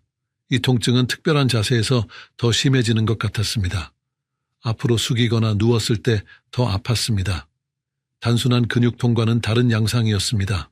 김 할머니는 이런 증상들이 며칠째 계속되자 걱정이 되기 시작했습니다. 인터넷으로 증상을 찾아보니 여러 가지 질병 가능성이 나왔습니다. 그중에 췌장염이나 췌장암도 있었습니다. 무서워지긴 했지만 정확한 진단을 받아보자고 마음먹었습니다. 김 할머니는 주저하지 않고 내과를 방문했습니다. 의사 선생님께 증상을 자세히 설명했습니다. 소화불량이 언제부터 시작됐는지, 어떤 음식을 먹을 때 더 심한지, 통증의 위치와 양상은 어떤지 구체적으로 말씀드렸습니다. 의사 선생님은 김 할머니의 증상을 듣고 혈액검사와 복부 초음파 검사를 권했습니다. 혈액검사에서 췌장 효소 수치가 약간 높게 나왔습니다. 초음파에서는 췌장의 작은 종괴가 발견됐습니다. 추가로 컴퓨터 단층 촬영과 자기 공명 영상 검사를 받았습니다. 검사 결과 췌장머리 부분에 작은 종양이 있다는 것이 확인됐습니다. 다행히 아직 크기가 작고 다른 곳으로 전이되지 않은 일기 상태였습니다. 의사 선생님은 수술이 가능하다고 말씀하셨습니다. 조기 발견의 힘이었습니다. 김 할머니는 곧바로 수술을 받았습니다. 최12지장 절제술이라는 복잡한 수술이었지만 성공적으로 마쳤습니다. 병리 검사 결과 악성도가 낮은 췌장암으로 확인됐습니다. 다행히 림프절 전이는 없었습니다. 수술 후 김 할머니는 보조 항암 치료를 받았습니다. 처음에는 부작용 때문에 힘들었지만 가족들의 도움으로 잘 견뎌내셨습니다. 현재 수술 받은 지 1년이 넘었는데 재발 없이 건강하게 지내고 계십니다. 정기검진에서도 좋은 결과가 나오고 있습니다. 김 할머니는 지금도 말씀하십니다. 만약 그때 증상을 대수롭지 않게 넘겼다면 어떻게 됐을지 모른다고요. 조금이라도 이상하다 싶으면 병원에 가보는 것이 정말 중요하다고 강조하십니다. 나이 탓이라고 넘기지 말고 내 몸의 변화에 귀 기울이라고 조언하십니다. 이 두 사례의 차이점은 무엇일까요? 바로 증상에 대한 인식과 대처 방법이었습니다. 같은 증상이라도 어떻게 받아들이고 어떻게 행동하느냐에 따라 결과가 완전히 달라질 수 있습니다. 하지만 안타깝게도 많은 어르신들이 첫 번째 사례와 같은 길을 걷고 계십니다. 실제로 대한췌장담도학회의 연구에 따르면 췌장암 환자의 70% 이상이 진단 당시 이미 진행된 상태라고 합니다. 초기에 발견되는 경우는 30%도 되지 않습니다. 더욱 안타까운 것은 이런 늦은 발견이 단순히 증상이 없어서가 아니라는 점입니다. 증상은 있었지만 그것을 제대로 인식하지 못했거나 대수롭지 않게 여겼기 때문입니다. 특히 우리나라 어르신들은 병원 가는 것을 꺼려하시는 경우가 많습니다. 보건복지부 통계에 따르면 65세 이상 어르신들의 평균 병원 방문 횟수는 연간 18회로 다른 연령대에 비해 높지만 대부분 만성질환 관리를 위한 정기 방문입니다. 새로운 증상이 생겼을 때 적극적으로 병원을 찾는 비율은 상대적으로 낮습니다. 또 다른 문제는 췌장암 초기 증상들이 너무 흔한 증상들이라는 점입니다. 소화불량, 복통, 요통 등은 나이가 들면 누구나 한 번쯤 경험하는 증상들입니다. 그래서 대부분 나이 탓으로 돌리거나 단순한 소화기 질환으로 생각하게 됩니다. 실제로 한국소화기학회의 조사에 따르면 소화불량 증상을 경험한 60세 이상 성인 중에서 병원을 방문한 비율은 40%에 그쳤습니다. 나머지 60%는 자가 치료를 하거나 방치했습니다. 이런 안일한 대처가 때로는 생명을 위험에 빠뜨릴 수 있습니다. 그렇다면 췌장암은 왜 이렇게 발견하기 어려운 걸까요? 먼저 췌장의 위치부터 이해해 보겠습니다. 췌장은 우리 뱃속 깊숙한 곳에 위치해 있습니다. 위에 뒤쪽, 척추 앞쪽에 자리 잡고 있어서 다른 장기들에 둘러싸여 있습니다. 길이는 약 15cm 정도이고 무게는 80g 정도의 작은 장기입니다.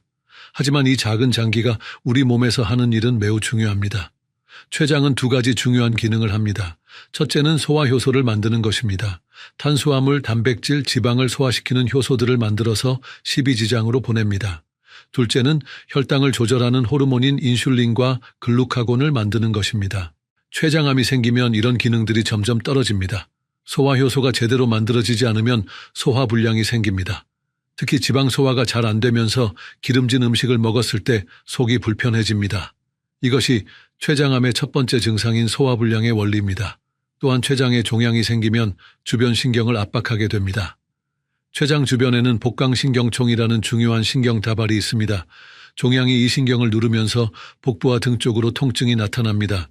이 통증은 일반적인 복통과는 다릅니다. 지속적이고 은근하며 자세를 바꿔도 잘 나아지지 않습니다. 췌장암이 더 진행되면 담관을 맞게 됩니다. 담관은 간에서 만들어진 담즙이 십이지장으로 가는 통로입니다. 췌장머리 부분에 생긴 종양이 이 담관을 압박하면 담즙이 제대로 흘러가지 못합니다. 그러면 담즙이 혈액으로 역류해서 황달이 생깁니다. 황달이 생기면 피부와 눈의 흰자위가 노랗게 변합니다. 소변 색깔도 진한 갈색으로 변하고 대변은 반대로 회색빛을 띠게 됩니다. 이때부터는 가려움증도 심해집니다. 하지만 황달이 나타날 때는 이미 암이 상당히 진행된 경우가 많습니다. 췌장암의 또 다른 특징은 체중 감소입니다. 암세포가 우리 몸의 영양분을 빼앗아가면서 체중이 급격히 줄어듭니다. 또한 소화 기능이 떨어져서 음식 섭취량도 줄어들게 됩니다. 식욕도 현저히 떨어집니다. 혈당 조절에도 문제가 생깁니다. 췌장에서 인슐린을 제대로 만들지 못하면서 당뇨병이 새로 생기거나 기존 당뇨병이 급격히 악화됩니다. 평소 혈당이 정상이었던 분이 갑자기 당뇨병 진단을 받는다면 췌장 검사를 받아보는 것이 좋습니다. 이런 증상들이 나타나는 이유를 이해하시면 왜 조기 발견이 중요한지 아실 수 있을 것입니다. 증상이 뚜렷해질 때까지 기다리면 이미 늦을 수 있습니다. 미세한 변화라도 놓치지 말고 관심을 가져야 합니다. 그렇다면 이제 췌장암을 조기에 발견하고 대처하는 방법들을 알아보겠습니다. 가장 중요한 것은 증상을 정확히 아는 것입니다. 첫 번째 해결책은 바로 위험 신호를 정확히 아는 것입니다. 췌장암의 5가지 주요 초기 증상을 말씀드리겠습니다. 첫 번째 증상은 지속적인 소화불량입니다. 평소 소화가 잘 됐던 분이 갑자기 소화가 안 되기 시작한다면 주의해야 합니다. 특히 기름진 음식을 먹었을 때 속이 더부룩하고 무거운 느낌이 계속된다면 의심해 볼 필요가 있습니다. 이런 증상이 2주 이상 지속된다면 병원을 방문하시기 바랍니다. 일반적인 소화불량과 다른 점은 약을 먹어도 잘 낫지 않는다는 것입니다. 소화제를 드셔도 증상이 계속되고 식사량을 줄여도 불편함이 지속됩니다. 또한 특정 음식보다는 전반적으로 모든 음식에 대해 소화가 안 되는 경우가 많습니다. 두 번째 증상은 복부와 등의 지속적인 통증입니다. 명치 부근에서 시작되는 둔한 통증이 등으로 퍼져나가는 양상을 보입니다. 이 통증은 보통 식사와 관계없이 나타나며 누워있을 때도 아픕니다. 특히 밤에 더 심해지는 경우가 많습니다. 통증의 위치는 주로 배꼽 위쪽 명치 부근입니다. 하지만 때로는 왼쪽 옆구리나 등 쪽으로도 아플 수 있습니다. 앞으로 몸을 숙이면 통증이 약간 줄어들고 등을 젖히면 더 아픈 경우가 많습니다. 이런 특징적인 통증 양상을 보인다면 검사를 받아보시는 것이 좋습니다. 세 번째 증상은 원인 모를 체중 감소입니다. 특별히 다이어트를 하지 않았는데도 한 달에 3kg 이상 체중이 줄어든다면 주의해야 합니다. 췌장암 환자의 80% 이상에서 체중 감소가 나타납니다. 이는 암세포가 우리 몸의 영양분을 소모하고 소화기능 저하로 영양 흡수가 잘 안 되기 때문입니다. 체중 감소와 함께 식욕도 현저히 떨어집니다. 평소 잘 드시던 분이 갑자기 식욕이 없어진다면 이것도 중요한 신호입니다.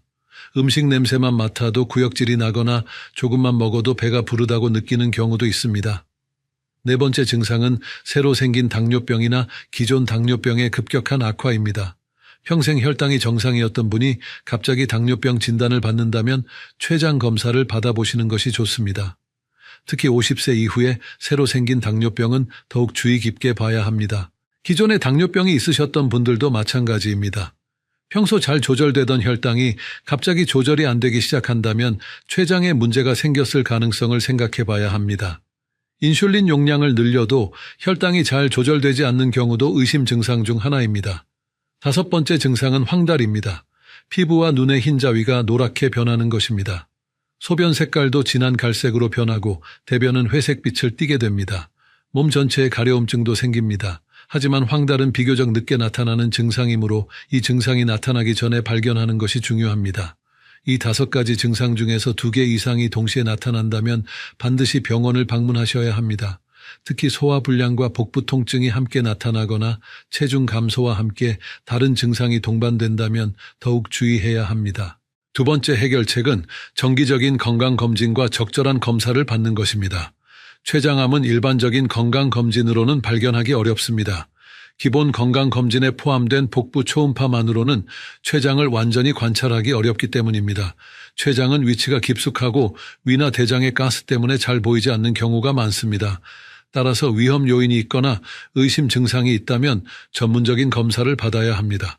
가장 기본적인 검사는 혈액 검사입니다. 췌장 효소인 아밀라아제와 리파아제 수치를 확인합니다. 또한 종양 표지자인 CA-229라는 수치도 측정합니다. 이 수치가 높으면 췌장암을 의심해 볼 수 있습니다. 하지만 종양 표지자가 정상이라고 해서 췌장암이 아닌 것은 아닙니다. 초기 췌장암에서는 종양 표지자가 정상인 경우도 많습니다. 따라서 증상이 있다면 영상검사를 받아보는 것이 좋습니다. 가장 중요한 검사는 컴퓨터 단층 촬영입니다. 조영제를 사용한 복부 CT를 찍으면 췌장의 모양과 종양의 유무를 확인할 수 있습니다. 자기 공명 영상 검사도 도움이 됩니다. 특히 담관의 상태를 자세히 볼 수 있어서 유용합니다. 더 정확한 진단을 위해서는 내시경 초음파 검사를 받을 수도 있습니다. 이 검사는 내시경을 통해 십이지장까지 들어가서 췌장을 가까이서 관찰하는 방법입니다. 작은 종양도 발견할 수 있어서 조기 진단에 매우 유용합니다. 만약 종양이 발견되면 조직 검사를 통해 정확한 진단을 받아야 합니다. 내시경 초음파를 하면서 동시에 새침 생검을 할 수 있습니다. 바늘을 이용해서 종양 조직을 조금 채취해서 현미경으로 검사하는 것입니다. 정기적인 검사가 중요한 이유는 췌장암이 매우 빠르게 진행되기 때문입니다. 1기에서 2기로 진행되는데 겨우 몇 개월밖에 걸리지 않습니다. 따라서 위험 요인이 있는 분들은 연에 한 번 정도는 전문적인 췌장 검사를 받아보시는 것이 좋습니다. 특히 가족력이 있거나 50세 이후에 당뇨병이 새로 생긴 분, 만성 췌장염이 있는 분, 흡연을 오래 하신 분들은 더욱 주의 깊게 검사를 받으셔야 합니다.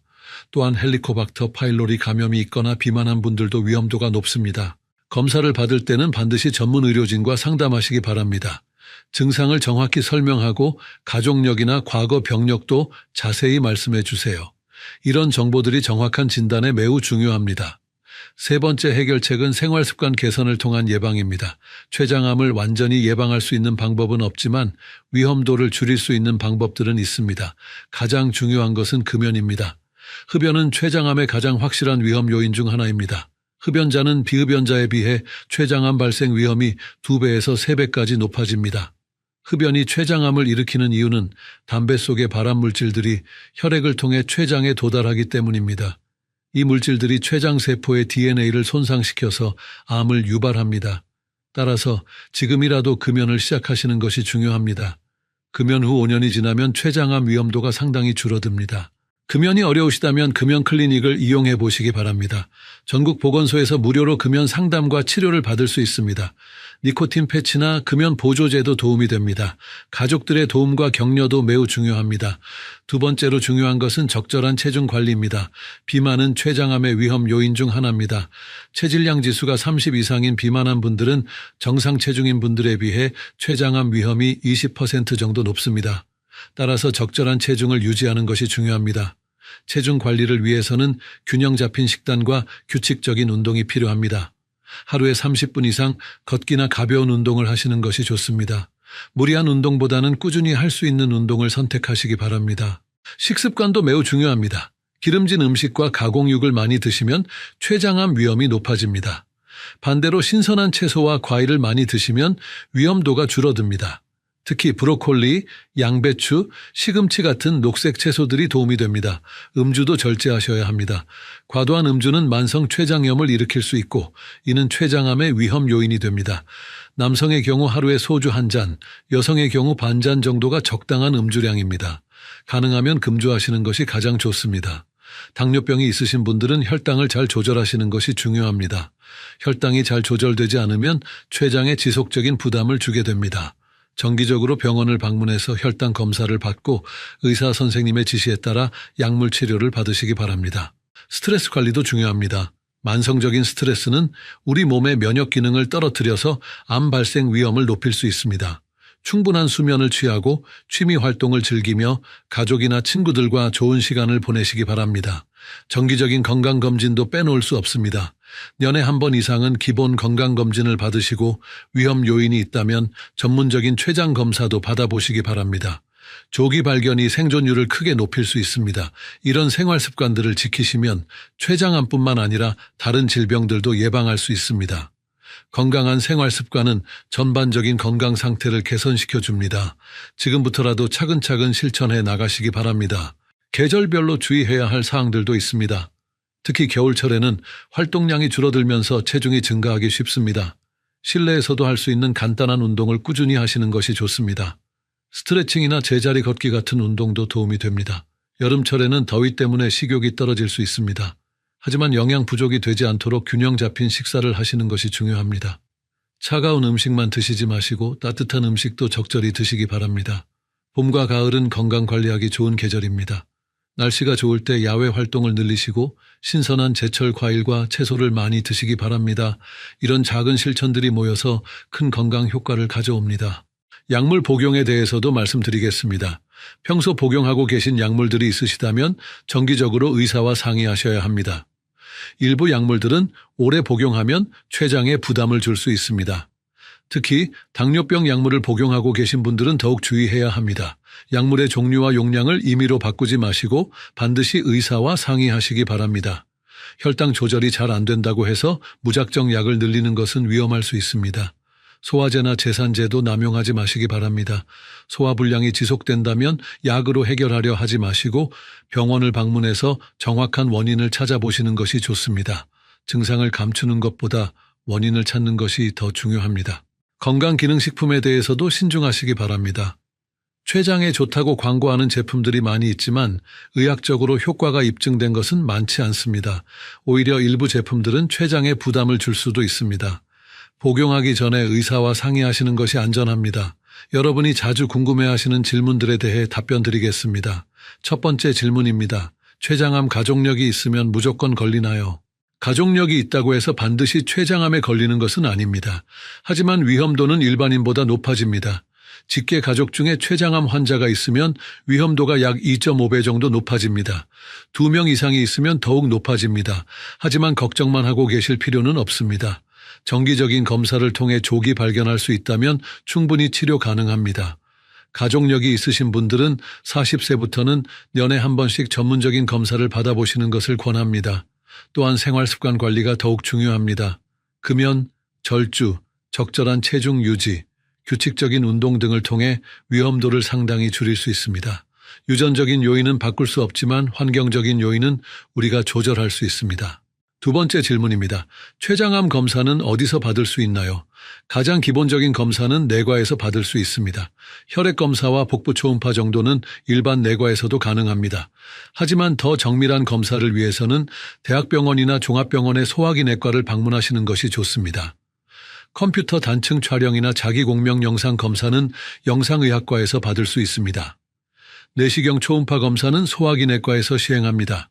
검사 결과에 따라 필요하면 외과나 혈액 종양 내과로 연결됩니다. 검사 비용이 걱정되신다면 건강보험 적용 여부를 확인해 보시기 바랍니다. 의사가 의학적으로 필요하다고 판단하면 대부분의 검사가 건강보험 적용을 받습니다.